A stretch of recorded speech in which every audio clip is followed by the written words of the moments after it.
국힘 38 전당대 돌풍을 일으키고 있는 천하람 당대표 후보를 모셨습니다. 반갑습니다. 네, 안녕하십니까. 국민의힘 당대표 후보 네. 천하람입니다. 저희가 여론조사를 지금 3차례 발표를 했거든요. 네. 아마 3월 2일 날 발표 예정인데 이 발표가 상당히 아마 전당대회 투표를 앞두고 3월 4일부터 네, 투표를 맞습니다. 이틀 앞두고 전이라서.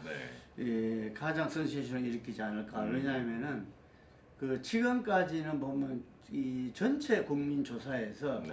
국민의힘 지지층을 물어봐가지고 우리가 이제 PNR에 의뢰인 조사는 그 중에서 권리당을 물어는 봤지만 사실은 이게 확률 표집이 아니거든요. 네. 이게 그 한계는 명확한데 이번에 발표할 조사는 확률 표집입니다. 당원 선거인단에 대해서 네. 선거인단 지역별 연령별 할당을 해가지고 확률 표집에서 나오기 때문에 야, 그거는 진짜 큰 가장 작업인데요. 가장 근사한 어. 전부 다 스탠바이 돼 있습니다. 아유, 저도 기대하고 가장 있겠습니다. 이제 우리 이게 이 합동 연설회와 TV 토론이 다 끝난 시점에서 이 조사를 하고 발표를 할 예정입니다. 그래서 아마 네. 3월 2일 정도 예정할 건데 그때 이제 우리 천하람 돌풍이 과연 어떻게 나타나느냐 네. 이 궁금하거든요. 예. 어떤 식으로 일단은 지금 천하람 돌풍이라고도 이야기하고 김기현 후보나 안철수 후보 쪽에서 제가 직접 들어보면은 굉장히 사실 긴장들 하고 있어요. 본인 어떻게 보십니까? 네, 그쪽 캠프 분위기로 들어보니까 다들 뭐 난리가 났다고는 하긴 하시더라고요. 근데 네. 그러니까 이게 제 생각에는 돌풍은 맞기는 맞습니다. 근데 아직 태풍이 되기는 전이다라고 네. 봅니다. 제가 태풍이 되기 위한 요소들이 몇 개가 있는데 네. 일단은 국민들께 이 사람이 진짜 대단하다라는 인식을 좀 한번 드려야 됩니다. 그러니까 지금까지 제가 제 스스로를 평가해 보면은 어느 정도 개혁 성향이 명확하고 정신 똑바로 박혀 있고 쉽게 얘기하면은 맨정신이고 뭐 말 잘하고 뭐 똑똑하고 뭐 전체적으로 뭐 풍기는 이미지나 풍채도 괜찮고 다 알겠는데 과연 천하람이라고 하는 친구가 30대 후반의 나이에 당 대표를 할 정도로 대단하냐? 라는 거에 있어가지고 저는 추가적으로 더 확신을 드려야 되는 부분들이 분명히 있다라고 보고 물론 그걸 드리기 위해서 대구라든지 서울에서 연설이나 뭐 토론도 당연히 열심히 임하겠지만은 저는 어떤 의미에서 천하람이 대단한 사람이다라고 만들어주는 가장 중요한 역할은 안철수 후보님이 하실 거라고 봅니다. 그러니까 뭐 100마디 말이나 뭐 어떤 것보다도 안철수를 꺾은 후보가 되면은 그 자체로 대단한 겁니다.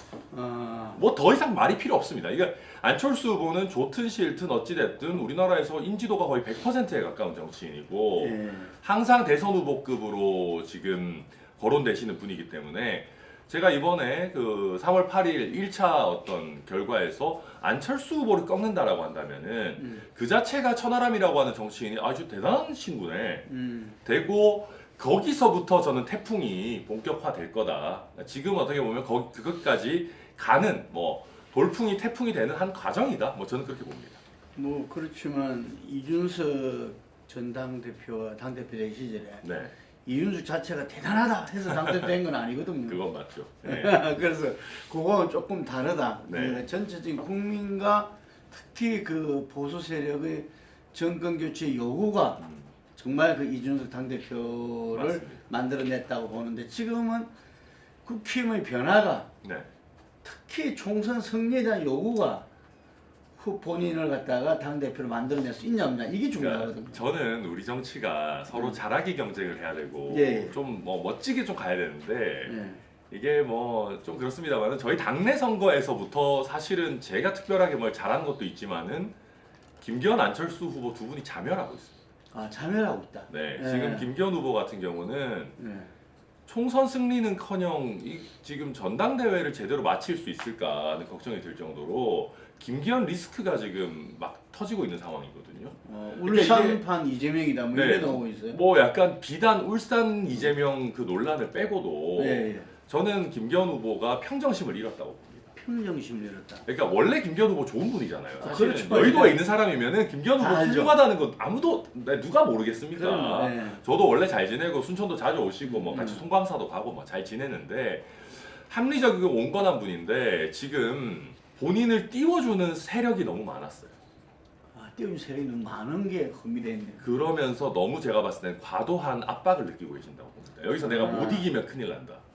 내가 어떻게든 이기기 위해서 장제원 의원이랑도 국민 눈높이 안 맞는데 김장연대도 하고 윤심 논란을 이렇게까지 일으켜가지고 대통령실이 총출동을 하고 온 당의 조직이 뭐 거의 당 의원이나 당협위원장의 80~90%가 달라붙었다 할 정도로 네. 붙고 이 난리를 치고 있는데도 과반이 안 되고 있는 상황이란 말이에요. 네. 본인이 얼마나 힘들겠습니까?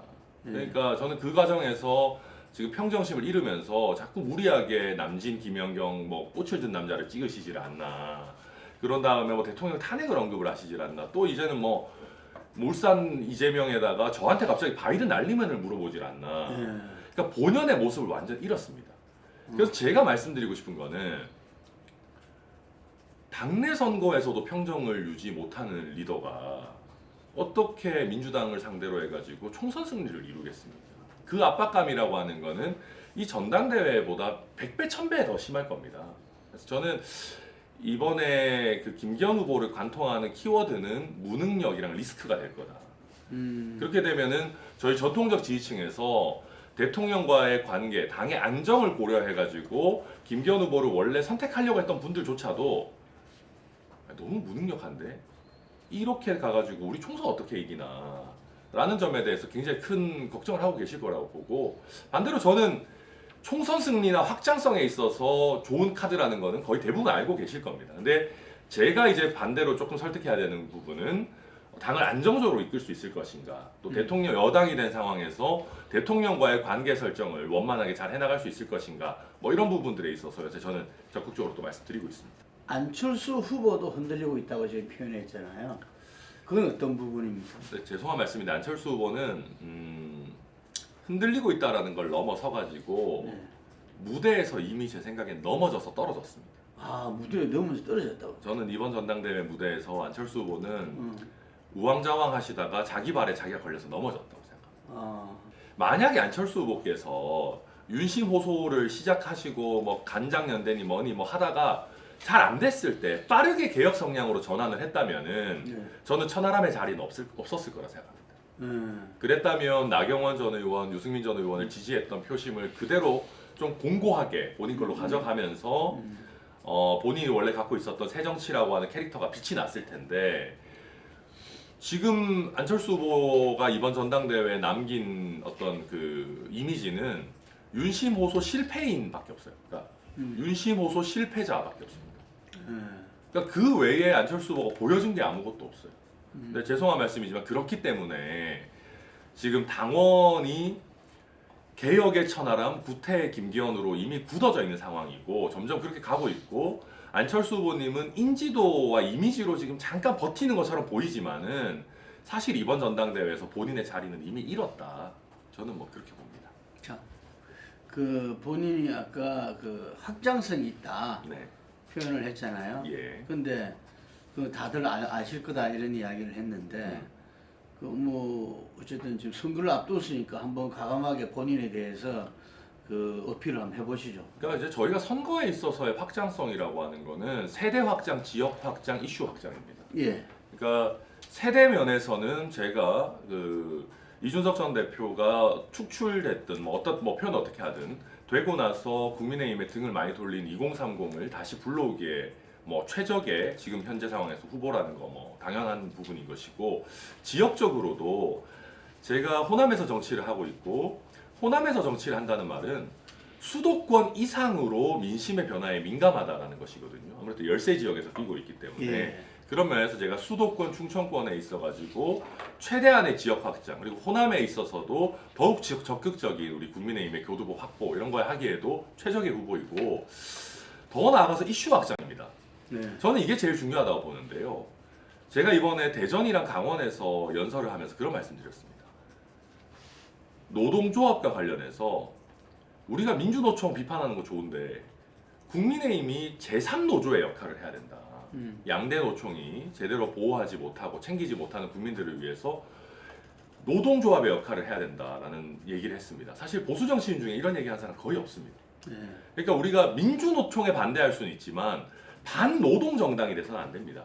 그 얘기를 말씀드리고 있고, 강원에서도 우리가 물론 확고한 안보 태세, 강한 한미 동맹 뭐 이런 부분 중요하죠. 전통적인 보수의 안보 아젠다 중요하지만 과도한 종북몰이나 색깔론에 갇혀가지고 흑백 논리에 우리 스스로 갇히면 안 된다. 우리는 체제 경쟁에서 이겨냈다라고 하는 자유민주주의에 대한 확신이 있기 때문에 오히려 북한에 대해서 뭐랄까요, 유연한 자세들을, 전략적인 자세들을 택할 수 있다.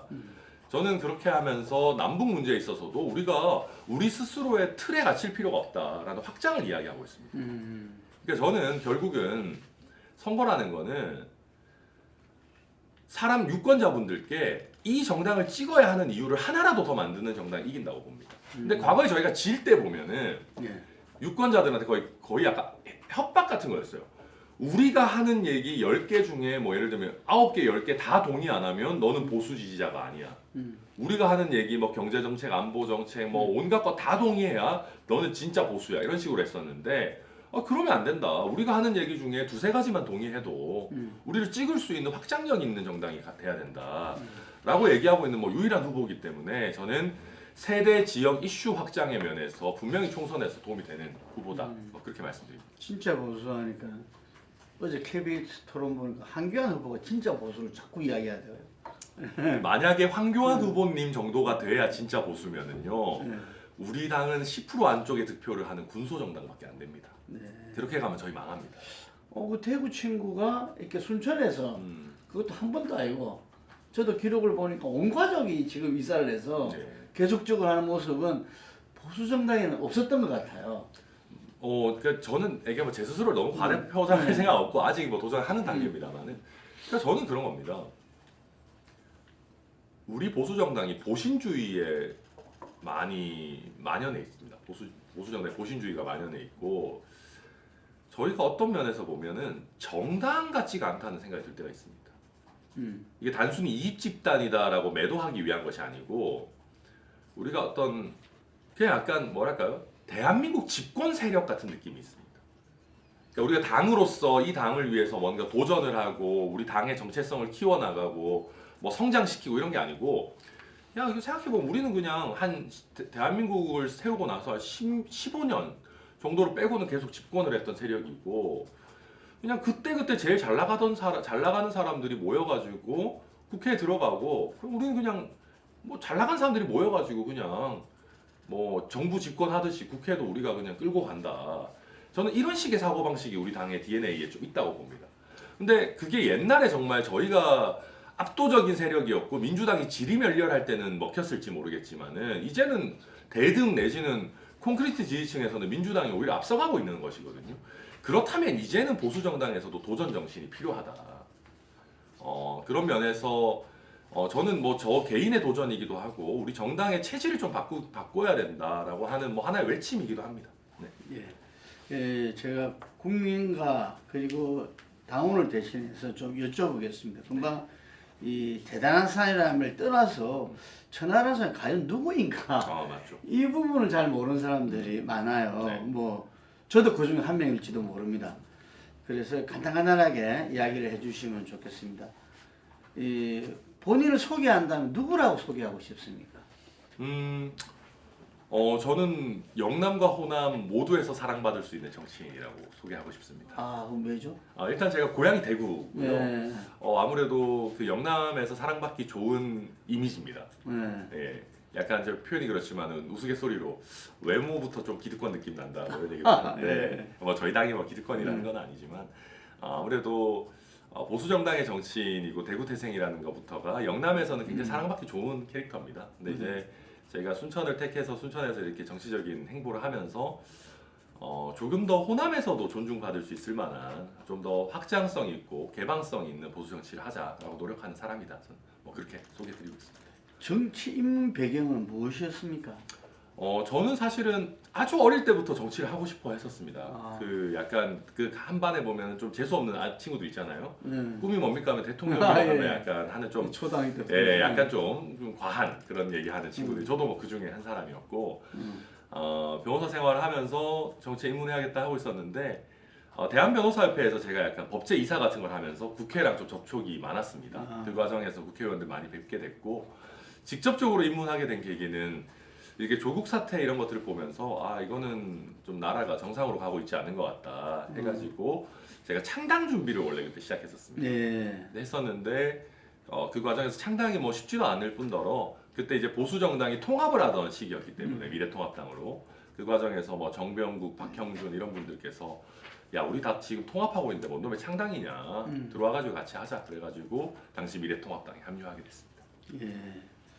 그랬을 때 제가 김재원 지금 최고위원 후보잖아요. 네. 이 여론조사를 보면 뭐 하여튼 될 가능성은 높은 것 같은데 그분이 이야기할 때 젊은 정치인들을 이야기하면서 이제 비판적으로 이야기할 네. 때 정치라는 것은 목표가 있어야 되고 이상이 있어야 된다. 그럼요. 그걸 실현해 나가야 되는데 그 자기가 봤을 때 이준석 그 전 당대표랑 같이 최고위원을 했지 않습니까? 네. 근데 그런 이야기를 들어본 적이 없다는 비판을 했어요. 근데 무슨 나라를 만들고 싶은지 구체적으로 국민들한테 어떤 정책 비전을 실현하고 싶은지. 근데 저는 죄송한 말씀인데 네. 김재원 후보가 만들고 싶은 나라에 대한 비전도 들어본 적이 없어요. 아 그래요?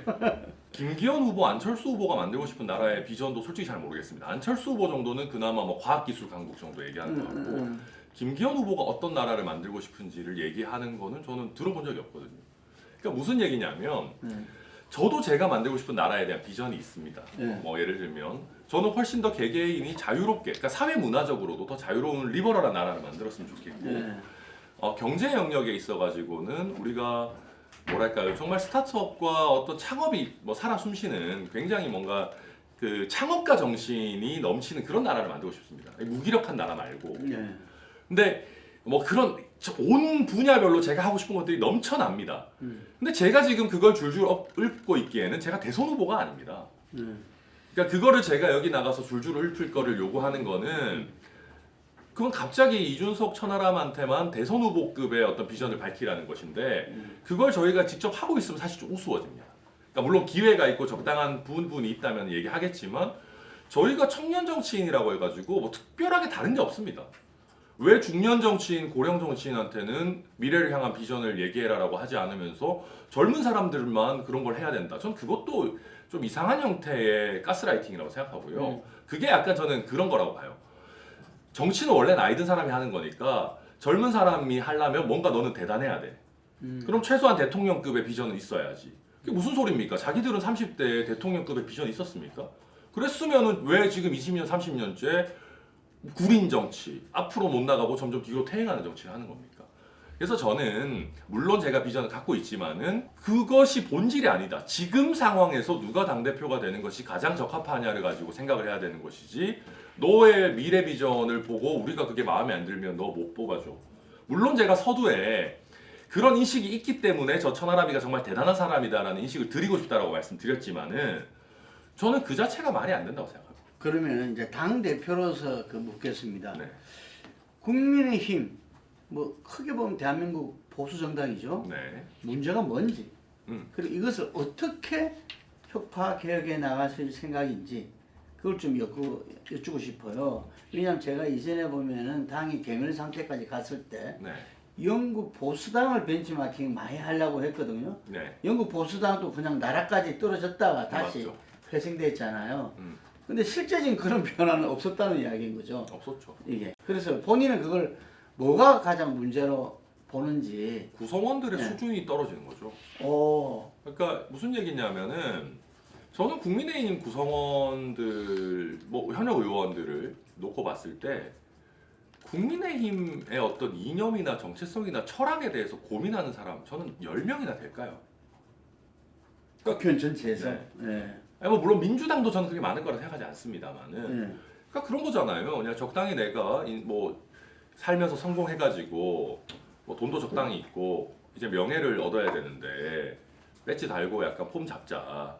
그렇게 해가지고 적당한 기회에 인생 이모작을 노리고 들어와가지고 막상 들어와서 특별한 철학이나 비전이나 이런 거 없이 왔으니까 하는 게 뭡니까? 인물 정치하는 거죠.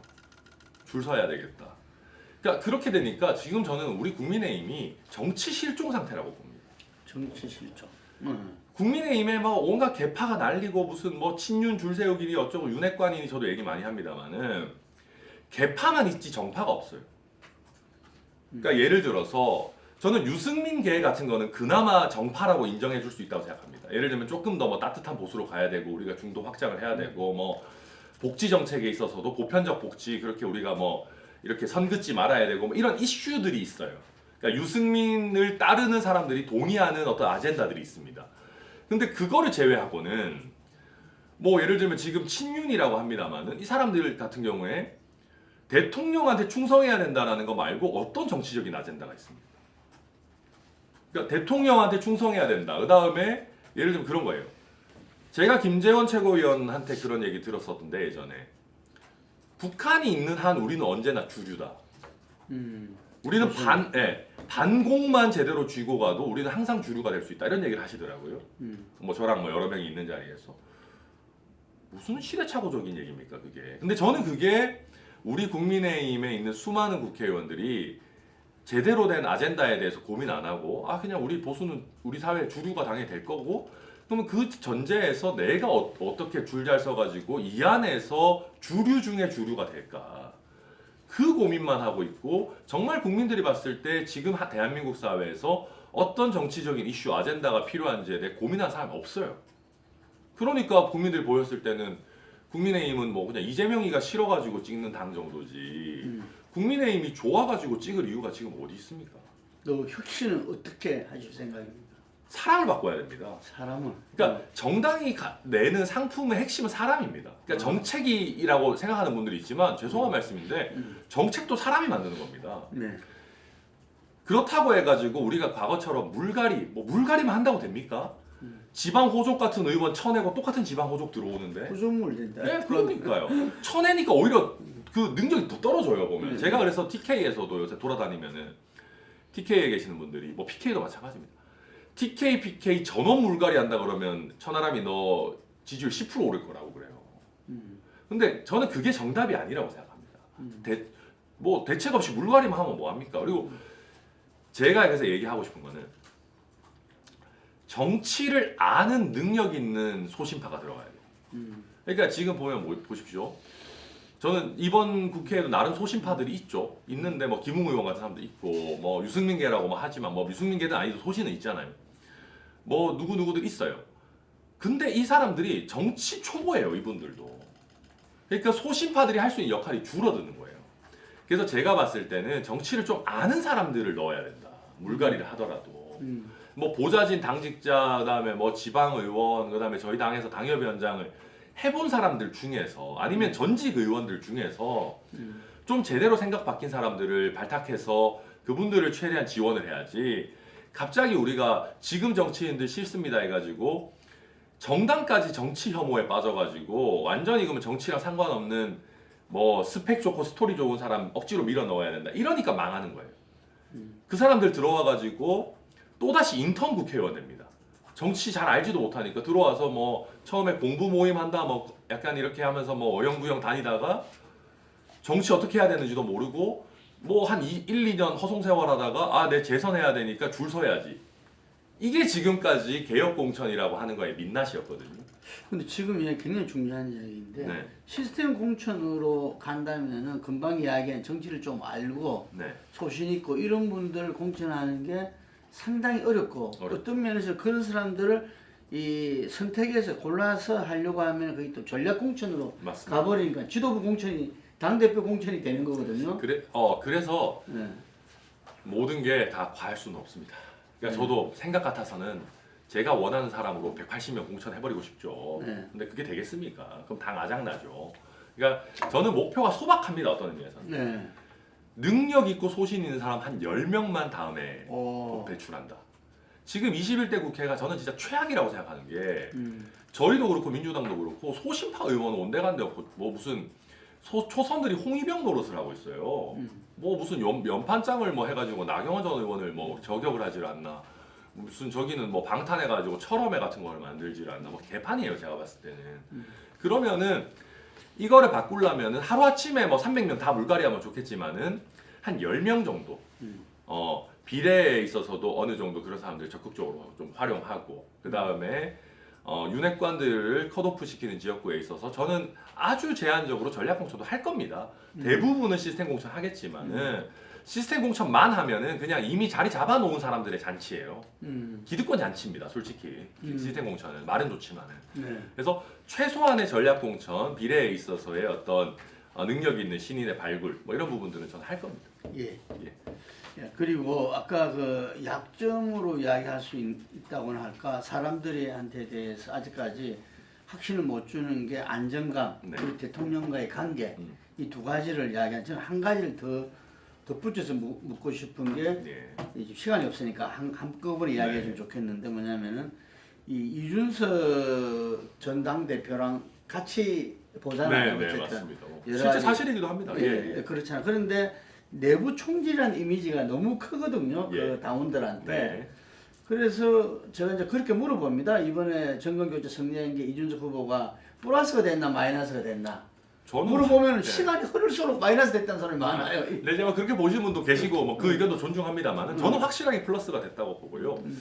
내부 근거가 있습니까? 뭐 당연히 근거가 있죠. 왜냐하면은 2030에 있어가지고 남성뿐만 아니라 여성에서도 박근혜 대통령에 비해서 윤석열 대통령이 더 많이 받았습니다. 아, 저희가 지금 약간 착각하고 계시는 게 2030이 원래 국민의힘을 지지했던 것처럼 다들 착각하고 계시는데 아주 차가웠죠. 왜? 이준석 없었으면 그 사람들 관심도 없었습니다. 그러니까 뭐 이런저런 뭐 이름표도 있고 얻은표도 있고 했지만 어쨌거나 이겼잖아요. 대선에서 이겼고 지선에서 이긴 당대표한테 우리 국민의힘 역사상 대선 지선 큰 선거를 2번 이긴 당대표가 아마 박근혜 전 대표 정도 빼고는 잘 없을 겁니다. 그때 예. 강재섭 대표가. 강재섭 대표 정도 있었지만 강재섭 대표님은 약간 관리형에 가까웠기 때문에 예. 뭐 어찌됐든 뭐 그런 거 차치하고 저는 그렇게 봅니다. 내부 총질이 아니고요. 내부 총질이 아니라 비판의 일관성을 유지하는 겁니다. 명분쌓기입니다. 뭐냐 하면 김남국, 김용민 뭐 또 누가 있나 이수진 이런 분들이 국민의힘 비판하면 아픕니까? 우습죠. 솔직히 솜방망이죠. 근데 조응천, 뭐 박용진, 김혜영, 이상민 이런 사람들이 국민의힘 비판하면 아프거든요. 왜냐하면 그 사람들은 일관성이 있는 사람들이기 때문에. 그러니까 저희 같이 당내에서 쓴소리하고 우리 당에서 잘못된 것도 잘못됐다라고 얘기하려는 사람들은 길을 모으는 겁니다. 그렇게 해서 국민들이 보셨을 때 이게 솜방망이가 아니고 오한마로 민주당을 때리는구나라고 느끼실 수 있게 그래야지만 이게 정치인의 말이라는 것이 무게가 있는 것이거든요. 내로남불하고 위선하고 우리 편에는 한없이 관대하고 남한테만 엄격한 사람 그 정치인으로서 아무 가치가 없습니다. 저는 우리 당에 있는 수많은 구성원들에게 오히려 일관성을 유지하라고 하고 싶어요. 그리고 대통령과의 관계에 있어서 짧게 한 말씀드리자면은 저는 이준석 대표랑은 다릅니다. 저는 이준석 대표만큼의 재기발랄함이나 공격력이 사실 부족합니다. 이게 제가 정치인으로서 아쉽게 생각하는 부분이기도 하고요. 그렇지만 그런 특성 때문에 야당 대표로서는 이준석 대표가 아주 탁월할 수 있지만 민주당은 뭐 혼자서 아작을 내고 다니니까요. 뭐 김포공항 이런 거 나왔을 때. 근데 저는 그 정도 공격력은 뭐 있을지 없을지 모르겠습니다만은 안정감은 제가 여당 대표로서 조금 더 있고 저의 가장 중요한 파트너가 대통령이고 대통령과 여당 대표가 터무니없는 거 가지고 싸우기 시작하면은 이거는 당이 골로 간다라는 거를 제가 잘 알고 있습니다. 예. 저는 단순히 이번 선거에서 제 인지도 띄우고 뭐 총선에서 승리하는 바람잡이 아니면 포장지용 당대표를 할 생각이 없고 저는 집권을 해가지고 우리 대한민국 사회에 있는 여러 문제점을 해결하는 집권당의 대표가 되고 싶습니다. 아, 저는 제 위치를 잘 자각하고 있기 때문에 저라고 왜 실패한 당대표가 되고 싶겠습니까? 네. 그래서 그런 부분은 뭐 우려하시는 건 이해가 되지만은 막상 그런 일은 저는 없을 거라고 확신합니다. 그러니까 총선 승리를 위해서는 제가 30년간 여기서 경험으로 치자면 네. 어쨌든 간에 이 집권 여당이 이기기 위해서는 그때 대통령의 국정 지지율 이게 1차적일 수밖에 없는 거죠. 맞습니다. 그래서 저도 사기칠 생각이 없는 게 제가 당대표가 되더라도 천하람 대 이재명이 아닙니다. 윤석열 대통령 대 그때도 이재명 대표가 있다면은 이재명 대표가 기본적인 구도인 것이고 제가 거기에 보완제 역할 정도만 해드리는 겁니다. 세대나 지역이나 이슈 면에서 조금 더 확장할 수 있는. 그러니까 윤석열 정부나 국민의힘의 현재에 조금 만족을 못 하시더라도 천하람 대표가 만들어갈 국민의힘의 미래에 힘을 조금 실어주고 싶다라는 국민이 제 생각에는 한 10% 내외는 있으실 수 있습니다. 근데 그거를 잡느냐 못 잡느냐가 핵심이고 그게 결국은 다른 말로 표현하면 중도층 확장이거든요. 제가 그래서 중도 확장성에 있어서 좀 플러스 알파가 되는 대표가 되고 싶습니다. 이른바 윤핵관 문제. 이번 그 윤석열 정부 출범 때부터 그 전부터 문제가 돼 왔지만 네. 이 특히 이번 전당대회에서는 윤핵관이라는 게 이 윤심 개입과 함께해서 집권 여당의 전당대회를 정말 이 바람직스럽지 못하게 한 거 아닌가 싶은데 거기에서 가장 지금 가감해요. 저는 네. 길게 말할 거 없고 나경원 전 의원한테 저러는 거는 선 넘었죠. 네, 선 넘었고 그 다음에 저는 김기현 후보도 굉장히 비겁하다고 생각합니다. 네, 네. 그냥 이제 그거를 본인이 다 이용해 놓고 이제 와가지고 나경원 전 의원과 화해 무드를 억지로 연출한다. 저는 정치가 이렇게까지 좀 추악해질 필요가 있나? 이렇게까지 좀 비인간적일 필요가 있나? 아니 그러면 정말 나경원 전 의원한테 정말 제대로 사과를 해야 되는 것이지. 저는 좀 보고 있으면 참 안타깝습니다. 예, 그 아까 3월 8일 날 네. 안철수 후보한테 이기는 것이 대단한 후보임을 보여주는 거다 이야기했는데 네, 그렇기 때문에 이제 결선을 가게 되어 있습니다. 맞습니다. 결선에서는 누가 보더라도 천안연대가 중요하지 않습니까?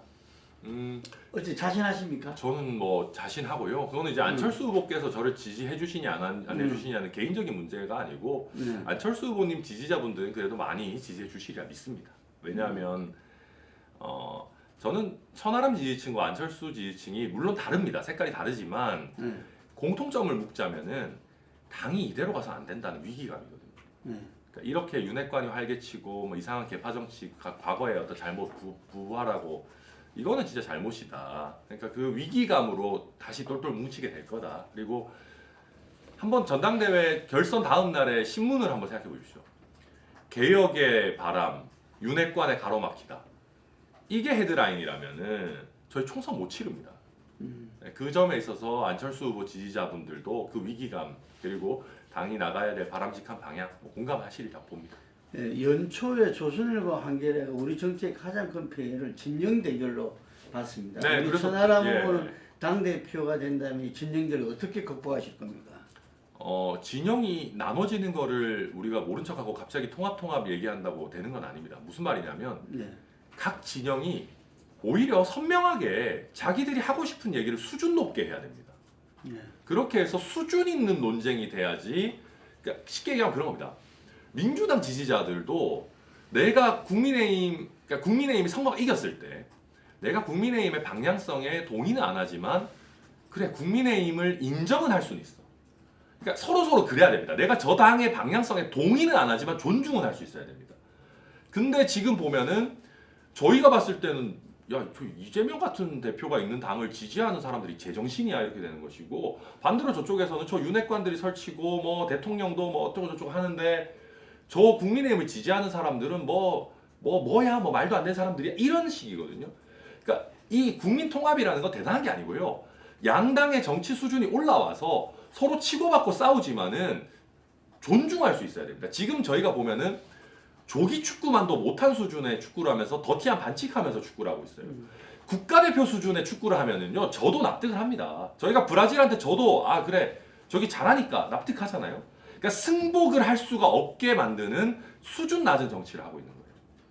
그래서 결국 양당이 모두 다 수준을 끌어올려야 되는 문제다. 그러려면은 각 당에서 빛과 소금 너무 기독교 색채나지만은 각 당에서 뭔가 미래를 상징하는 소신파인 인재들이 좀 많이 나와야 된다. 그게 핵심이라고. 정치는 현실이잖아요. 네. 당 대표가 되신다면은 제1야당 대표랑 뭐 좀 대화도 하고. 무조건 해야죠. 네. 예. 그러니까 실제로 제가 호남에서 정치 활동을 해서 그런지 몰라도 민주당 의원들이랑 잘 지냅니다. 아무래도 제가 맨날 만난 사람들이 민주당 의원들이 많아요. 저희 지역 이슈 관련해 가지고도 그렇고. 그리고 저는 이재명 대표 저는 개인적으로 굉장히 안 좋게 평가합니다만은 제 개인적인 사감은 젖혀두고 필요하다면은 사법 리스크가 해소되기 전이라도 적극적으로 만나고 소통하고 할 생각입니다. 만약에 천하람 후보가 당 대표가 안 된다면은 네. 지금 정가 일각에서는 이 국힘이 분당될 수밖에 없다. 개혁 세력들이 이 지금 국힘에 숨 쉴 수가 없으니까 네. 이 지지자들도 상당하잖아요. 분당될 수밖에 없다. 이런 이야기를 하는데 거기에 대해서는 저는 불가능한 얘기라고 봅니다. 불가능한 그러니까 왜냐하면은 네. 저도 저희가 아는 게 2030이 소중한 만큼 6070도 소중하고 개혁 세력이 소중한 만큼 전통 지지층도 소중합니다. 네. 저희가 전통 지지층을 놓치고 가면은 그 어떤 선거를 해도 못 이깁니다. 네. 근데 저희가 왜 전통 지지층을 놓치고 갑니까? 제가 앞으로 당대표가 되면, 저는 지금은 선명성, 개혁성 강조하고 있지만은 제가 당대표가 되면 가장 주력할 것이 전통적 지지층, 조금 연세가 있는 지지층도 우리 당의 개혁의 속도에 따라오실 수 있도록, 저는 정치가 우리 당의 지지자들을 소외시키고 하면 안 된다고 생각합니다. 우리 당의 지지자들이 야 이건 내가 이 당에 수십 년 동안 했는데 저 어린 놈의 자식들이 와가지고 지들이 무조건 옳다 그러네? 그렇게 저는 그 박탈감을 느끼시지 않도록 할 생각이기 때문에 그런 생각 갖고 있는 제가 신당 창당 뭐 이런 거 생각 없습니다. 아유 우리 당원 여러분, 사회생활 하시면서 능력은 없는데 줄만 잘 잡아가지고 승승장구하는 사람들 보시면서 어떤 생각을 하십니까? 저는 우리 국민의힘이 진짜 한강의 기적을 일으켰던 코리안 드림이 있는, 능력만 있으면 성공할 수 있는 정당이 됐으면 좋겠습니다. 줄 잘 선다고 막 이상하게 아부한다고 성공하는 정당 말고요. 그렇게 해가지고 소신 있고 능력 있는 사람들이 여러분들이 국민의힘의 지지자라는 거를 자랑스럽게 만들어 드려야 됩니다. 저는 여러분들이 국민의힘을 자랑스럽게 느끼실 수 있도록 그렇게 만드는 당대표가 되겠습니다. 꼭 많이 응원해 주십시오.